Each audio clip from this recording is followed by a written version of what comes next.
Hi, my name is Greg and welcome to my YouTube channel where I've been covering my restoration story of this 1949 P3 Rover.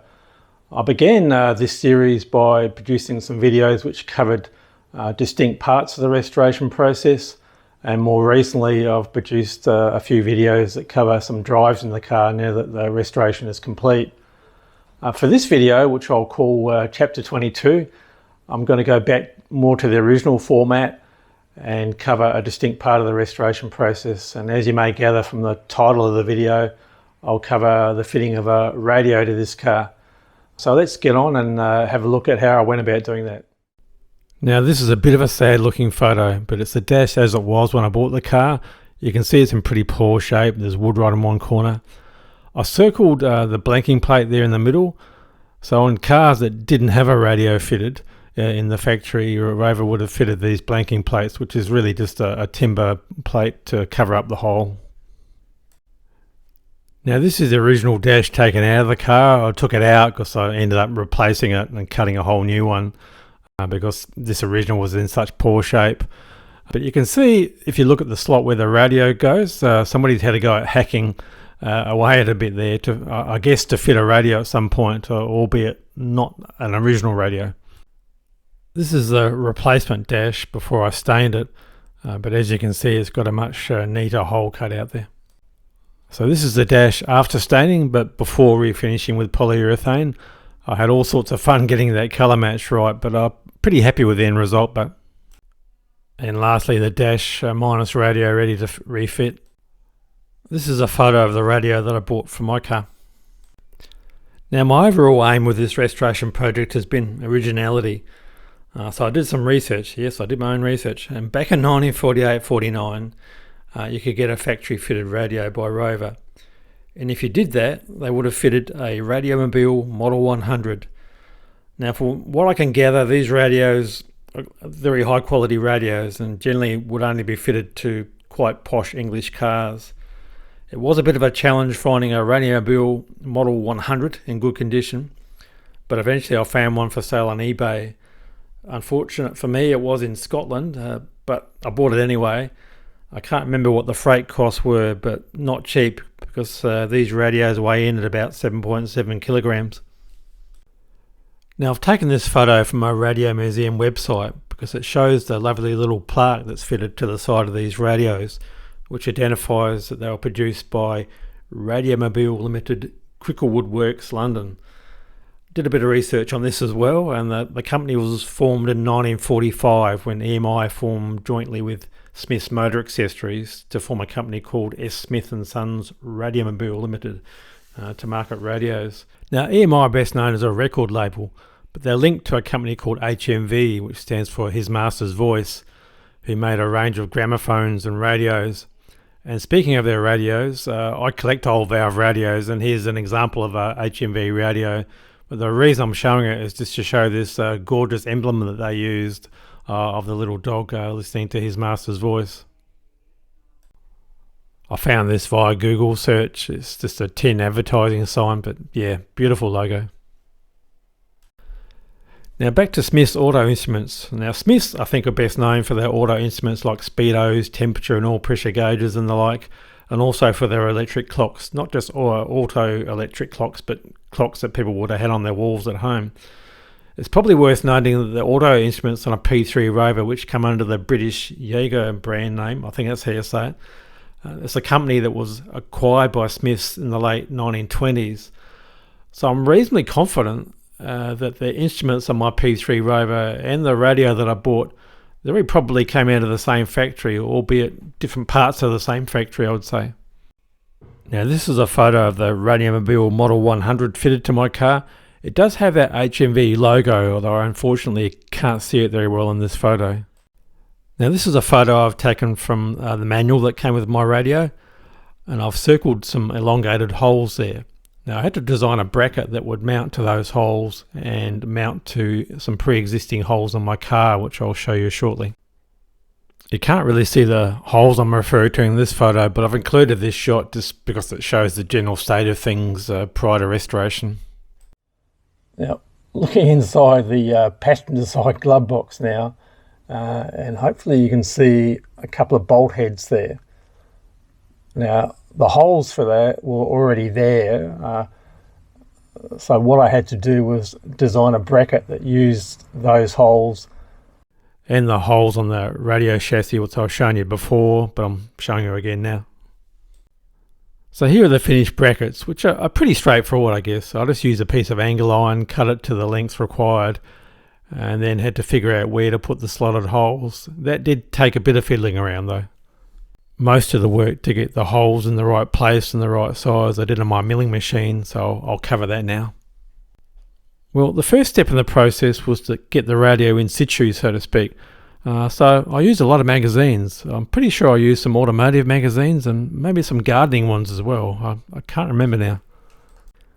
So having the radio in situ enabled me to figure out the size the bracket needed and also where the holes needed to be. So now that I know exactly where the holes need to be, it's off to the milling machine. I touch the cutter just on the side of the piece of angle iron because I'm using that side as a reference point from which to measure.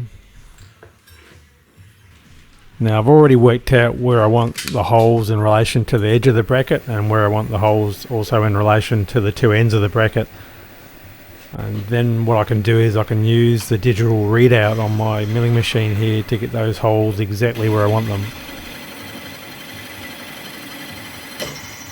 I'm using a milling cutter known as a slot mill, which you can use similar to a drill. You can make the hole, then once you've done that you can use it to machine the slot.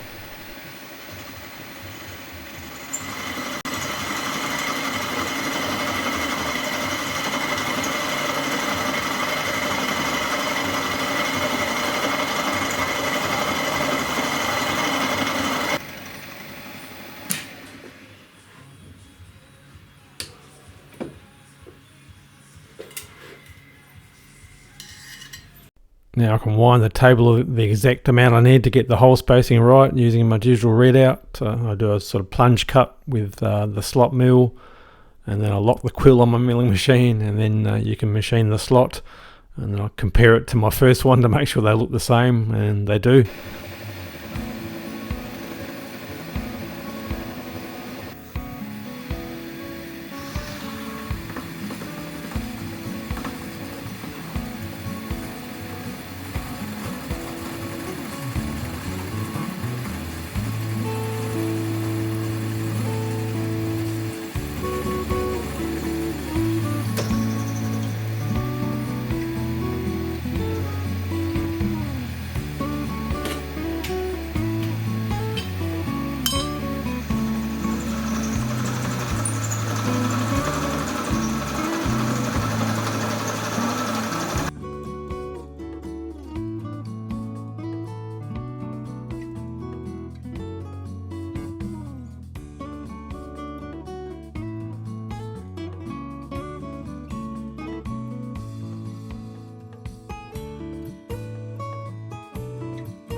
And here's the finished brackets again after a quick coat of paint. Now I've not really covered how I went about wiring up the radio. In my case it was a pretty straightforward process. I ordered an entire new wiring loom from a company in England called Autosparks. Very easy process with them. You just get on their website, specify that you want a wiring loom for a Rover, what year, what model. You tick a box if you want some extra wiring for a radio. You tick another box if you want some extra wiring for flashing indicators. And then eventually the wiring loom turns up. And Autosparks were very good. They actually labelled the wires for the radio, which is just as well, because as you can see there's quite a confusing array of wires. And just a final shot of the radio fitted, looking very nice. Well, hi again, I'm in the car now and we're going to have a look at the radio and just give it a bit of a test. Okay, we'll turn it on. I've had it on a little while ago, so it shouldn't take too long to warm up. But having a warm-up time is just normal for these old valve radios. You get a bit of a hum as soon as you turn it on, which, here we go.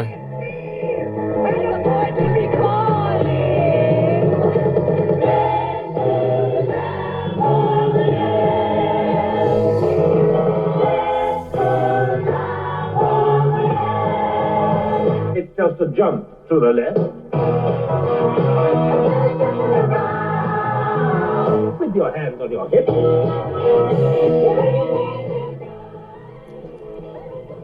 I'll just turn it down a bit so you can hear me. There's not too many stations you can get. You can see you've got some buttons along here. The LW would stand for long wave, I think, and the MW for medium wave. I'm not sure about the SP and the MU. And on this side, you've got some buttons for push button presets, so you can preset the radio stations. It's all mechanical, of course, and how it operates. On this side, you just got volume on and off, and then your manual sort of tuner on this side. I'm pretty happy with it. I mean, it's what I was looking for, really. It's an original radio that really fits with the overall theme of my restoration, really, where for the most part, I've really pursued originality.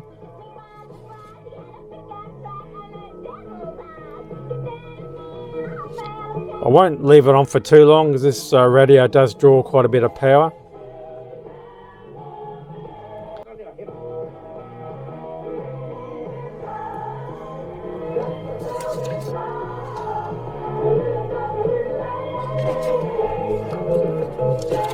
And probably just one other thing to show whilst we're here, I've got an original instruction manual for it.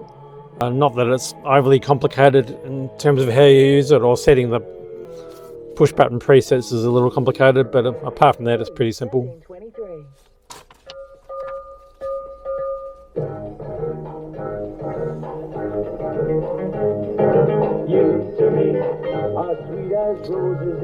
Right, I'll turn it off now. Well, hi again. I think I'll wrap up this video about now. I hope you found it interesting and informative. I enjoyed making it and enjoyed doing some of the research in regard to the radio and also fitting the radio. I'm not sure what I'll do in future videos. I'm thinking I'll go back to just covering some distinct aspects of the restoration process that I haven't finished the videos yet. But anyway, can't guarantee anything in terms of how soon I'll get the next ones out, but I'll try. So bye for now, and I hope to see you in the next video.